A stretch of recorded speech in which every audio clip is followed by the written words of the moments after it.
আসসালামু আলাইকুম। ওয়ালাইকুম আসসালাম। কি খবর হুজুর, কি অবস্থা? এই তো আল্লাহ ভালো রাখছে। এবার পিজে কি লাভ না লোকসান? লোকসান লোকসান। আসসালামু আলাইকুম প্রিয় বন্ধুরা, এই যে দেখেন আমরা কৃষি কাজ করি। এই যে দেখেন পেঁয়াজ উঠাইতেছি, এগুলো হইতেছে মুড়ি কাটা পিস। এবার বাইরে বাজার নাই, একবারে ফলনও কম হয়েছে। এই যে দেখেন ফলনও কম। এগুলো হইতেছে আমাদের মানিকগঞ্জ জেলার এই যে মুড়ি কাটা পিস। এই যে দেখেন মোটামুটি হয়েছে, খারাপ না। এই সুন্দর লাল টকটকা, এক করে বাজার কম, 1400-1500 টাকা মন পেঁয়াজ। একটা কামলার বেতন 800 টাকা। এই যে দেখেন একটা পেঁয়াজ, এরকম যদি পেঁয়াজ হয় তাহলে সে আয় করে পেঁয়াজের বাইরে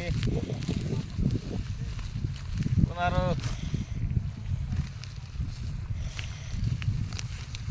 এবার এই কৃষি কাজ করে এই পেঁয়াজ যে লাগাইছে, এই পেঁয়াজের দামই উঠতেছে না। আর কামলা পইরে সার পানি জমি সব কিছুর লস। তো কি ক্যামেরাম্যান নাই, আমার ভাগ্নি একবারে ছোট্ট পিসি, ক্যামেরা ভালো করে ধরতে পারতেছে না।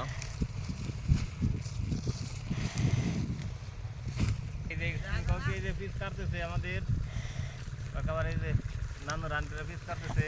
লোকসান কিরকম লোকসান হইতেছে? মনকে 1000-1200 টাকা লস হইতেছে। এভাবে লস দিয়ে কি আর কৃষি কাজ করা সম্ভব? সম্ভব না। তাহলে সেদিন এবার কি বুদ্ধি করছেন, ক্ষেত কি করবেন? অন্য ফসল করা হইব, পেঁয়াজের আবাদ বাদ দিয়ে। দেখেন কৃষি কাজ করা যাবে না। কৃষকরা কিন্তু এই যে লস এবারই কিন্তু তাদের মন মিলে গেছে, এবার লাগে আর সেমনি এবার পেঁয়াজ লাগাইবো না। এবার পিজের টাকায় উঠতেছে না, যে টাকা পিস কিনে লাগাইছে এই পেঁয়াজের টাকা অর্ধেক উঠতেছে, অর্ধেক। তাহলে দেখেন কামলা পইরে সার পানি তো নাই কেই, ওষুধ মেডিসিন কোনো কিছুই ছাড়া এগুলো হয় না। সেজন্য সরকার কি করণীয়? সরকারের বাজার যাতে পারে সেই কাজটা করা লাগবো। বাইরেতে বীজ আনা যাবো না, বাংলাদেশের বীজ বাংলাদেশে রাখা লাগবো। আগে কৃষক বাঁচাইতে হইব, তারপরে হইলো রাষ্ট্র দেখা লাগবো। আর এই যে জনগণ বাঁচবো না, এক কথা। সুন্দর একটা কথা বলছে এই কৃষক ভাই, যে কৃষক বাঁচলে দেশ বাঁচবো। সেজন্য অবশ্যই কৃষকের দিকে সরকারের সুদৃষ্টি আকর্ষণ করতেছি। আমরা এবার সবাই অনেক লোকসানে আছি।